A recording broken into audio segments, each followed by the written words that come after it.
Hi everybody, my name is Abby and I'm with Fitness is Medicine, and I'm going to show you another hip series that you can do. I got so much feedback on that first one, and there's honestly a lot of different exercises you can do for your hips. If you're preparing for a hip surgery or you're recovering from one and you've gotten through physical therapy, or if you're a runner and you need to increase that hip strength to stay injury free, it's another important reason to do these hip exercises. So I must say a shout out. It's my oldest son's birthday today. He's turning 16. Happy birthday, Arjun. Anyway, so I'm going to get started with some sidestepping with a band around my ankles. Now, if you don't have a band, you can just do the sidestepping without any resistance, because that lateral movement is really important. Or you can use just a TheraBand, and I'll show you how to do that as well. But I already have my band around my ankles, so I'm going to start back here. So you want to put a little bit of tension on that band if you have it. If you don't, you can use a normal TheraBand and step on it like this, and then step sideways. So there's lots of different ways you can do this. Put a little tension on that band. Stick your hips back just a little. You just kind of want to be in an athletic stance so you're not sidestepping like this, like a zombie. So just a little resistance. Keep your feet about hip width apart and your toes turned straight forward or in just a little bit. Now you're going to take little baby steps. And if your toes are turned in just a little, you don't need to be all the way in, but just a little to really focus on those glutes. Let those glutes do this work. Your quads and your hip flexors kind of want to take over. So if you find yourself leading like this, reset and just take tiny little baby steps. Try to go about 10 in each direction. Okay, after you've gone back and forth a few times,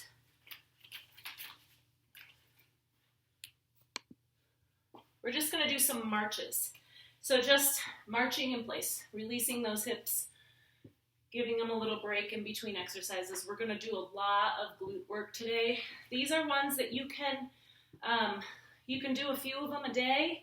You don't necessarily have to do all of them, or you can do one set of each and do the next set, a couple days later. Just make sure you're not going to be too sore with this. All right, the next one we're going to do side lying clam shells. So on your side, you can do these anywhere. You can do them on your bed.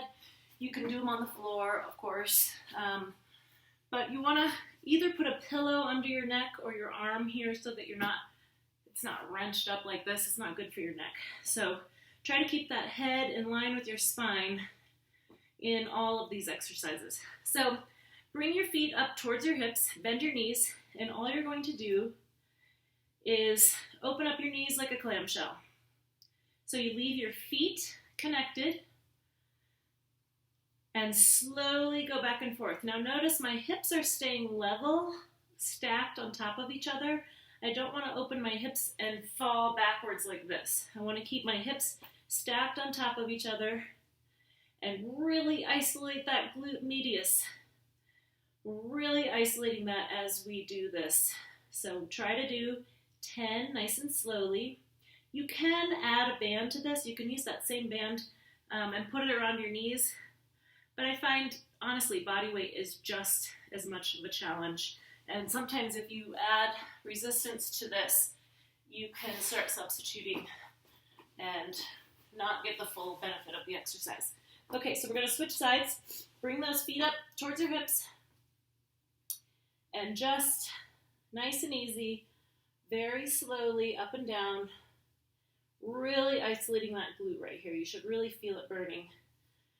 After a few of these, you're really going to feel it by the end of this. But there are many people who don't have glutes that fire properly, and so it can create back pain and hip pain and knee pain and all sorts of problems. And if you are preparing for a hip surgery, these are good ones to do, so you kind of get a jump start, do some prehab.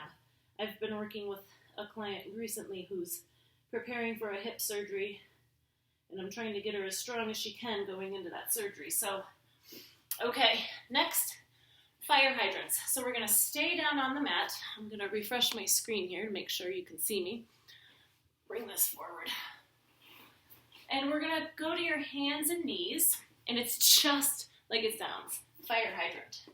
So it's going to work the same muscles we just worked. So if you need to stretch those out and do a little child's pose before we move on, that's a good way to release those muscles and give them a good stretch before we move on. Okay, fire hydrants. Hands directly beneath your shoulders, knees directly beneath your hips. And you're just going to lift your knee out to the side like this. So it's working the same muscles that we just worked, just in a little bit different pattern. Now again, notice my hips are staying level. I don't want to bring it up here. I just want to keep a flat back, pretending I'm keeping a teacup on my back. I want that back nice and flat. Just bringing those knees out to the side like that, really focusing on that hip abduction. Like I said, doing all of these in one day may be too many for you, but this way you've got a good amount of hip exercises in your toolbox to use, and you can incorporate them, do 1 or 2 of them in addition to your regular workout, or, maybe do 2 or 3 of them per day. Or if they feel good and you really feel like you want to do them all, that's fine. But if you have any pain that's limiting you, don't overdo it. Let's do 10 on each side. And you want to keep that head level with your spine, no sagging or looking up like this. Just keep that head level with that spine, tucking your chin, keeping a good posture throughout these. Okay, the next one, we're going to do static lunges. Now, they're called different things. You can call them a staggered squat or whatever, but I'm going to call it a staggered lunge. And it's important to work the large muscle groups in your legs in addition to this. And when you do lunges, you really are working your quads and your hamstrings and your glutes, but it's really all about your quads and your glutes. But isolating those large muscle groups. So you want to start with your feet pretty far apart. Now, this can be pretty challenging for balance. So if you want to stand next to a counter or, the back of a couch or something like that where you can hang on. The farther apart your feet are, the better form you're going to have. You just want to sit straight down into that lunge. So notice that my knee here, is staying directly over my ankle. I don't want it going forward. So by keeping your feet like this, it's easy to just go straight up and down into that lunge. Now, if you want to add some resistance, you can hang on to one weight on one side, you can hang on to weights on both sides, but just focusing on your hips today and making sure that all those large muscle groups are strong too. So if you do lose your balance, like I did, grab a counter, you can even hold like a dowel or a cane or something to help you, the back of a chair, sturdy chair. So we want to go up and down about 10 times. So notice the weight is in my heel of that front foot, and I just want to sit straight down. Okay, now we're going to switch sides. Take a big step back, and we're just going to sit straight down. So I'm looking at 90-degree angles here. If you can't go down that far, that's okay. You can do a modified version, or just a smaller range of motion. It's not a modified version, it's just a smaller range of motion. And you should really be feeling it in that front leg glute. And your quad as well, of course. Keeping that knee straight over your ankle, not letting it collapse towards the midline. So you want to keep everything in a perfect line. If you look at yourself in the mirror, you should be able to see this leg and this leg, no collapsing towards the middle. Okay, good. Now we're going to go back down to the floor and do donkey kicks. So they're not really kicks. I don't like it. We could just call them donkey lifts or something. But I don't want to, no kicking, no harsh movements. So on your hands and knees again, And you're gonna lift up this leg and keep it bent and press your foot towards the ceiling. So you don't need to go up here. That's unnecessary, and I don't want you to hurt your low back. If you do feel your low back in this, really focus on engaging your quads or your abs. And if you need to take a break, do the child's pose, come back. All right, we'll switch sides. So lift that leg up. And this also gets your hamstring as well. So working all those large muscle groups in addition to the small ones to really give you a good stabilization, good strength, good balance. All of these can aid in balance as well. Okay, if you need to, sit back in child's pose. If you've had a hip replacement and you have that restriction not to go past 90, don't go into child's pose. But we can work on a good stretch for that. If you sit in a chair, and let me make sure you can see me back here.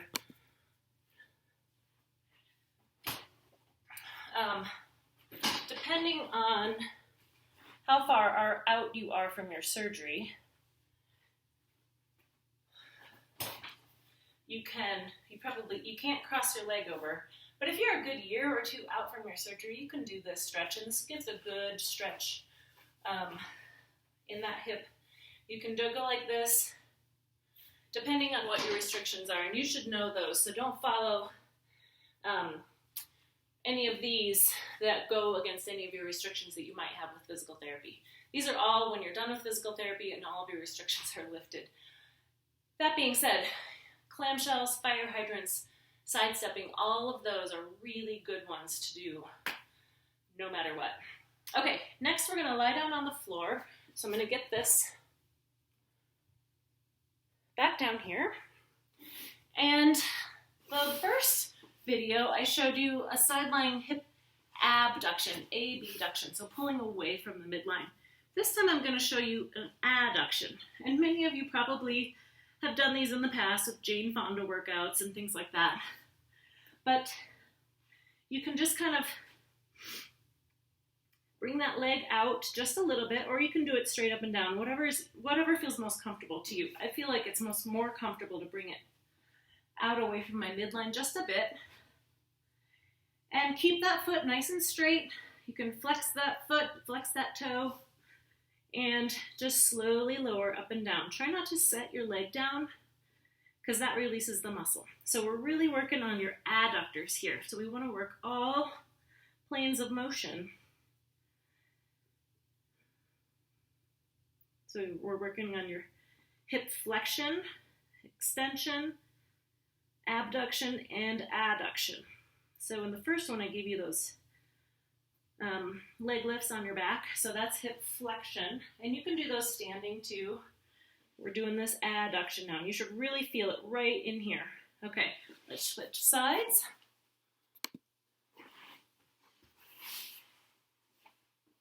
So bending that top knee. And we're still trying to keep your hips stacked and your shoulders stacked.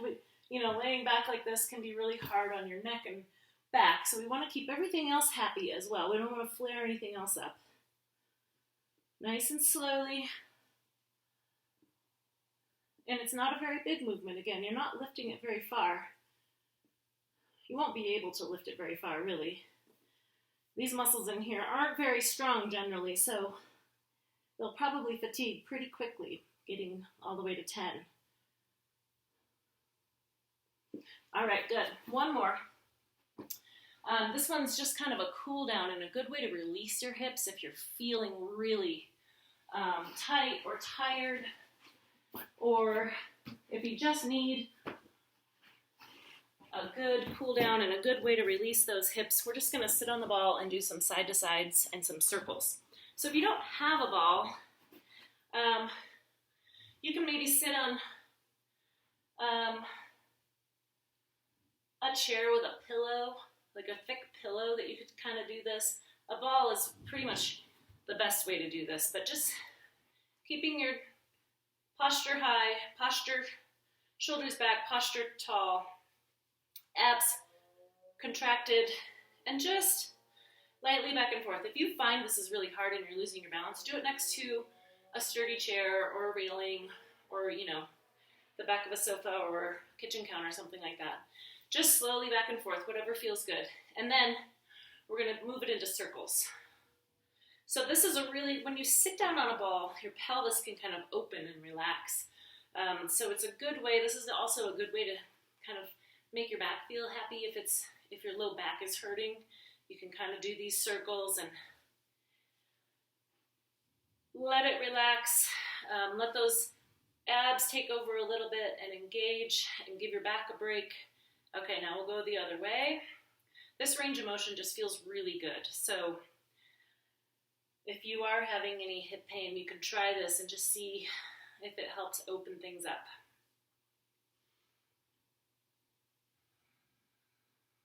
Okay, I'm just going to go through everything once today so that you have all of these in your tool chest, like I said. It might not be necessary to do more than one set of these, especially depending on where you're starting from. You can do, you can take a couple of these and do them with other workouts so that you're always getting something for your hips in a workout. When you're out for a walk, another good thing to do is just turn and go sideways for a while.